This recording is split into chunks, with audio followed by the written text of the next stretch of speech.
Bolam, mana bu qo'l bilan hamma narsani ushlavermang. Ertaga men mazam qochib yotadigan joyimda dada shu qo'lingiz bilan meni boshimni silashingiz bor bolam. Hamma narsani changollavermang. Ertaga mana shu qo'llaringiz bilan meni qo'yishingiz bor bolam.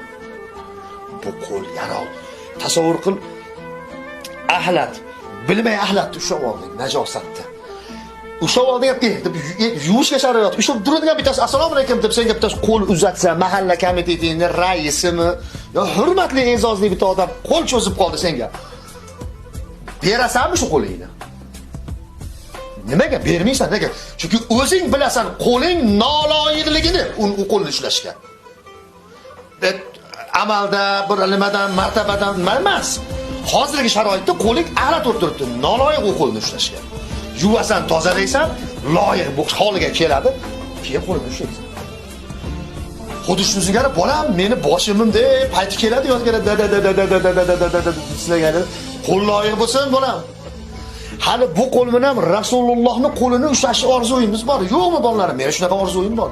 Shu muborak qo'llar bilan Rasulullohning qo'li. Voy bolam, mana bu telefonda ko'rib turib, "Vo" deb qiziq, rostdan chiroyli. Rostdan jozibador. Ну, не каждому ko'rmay ketishlik. Mana bu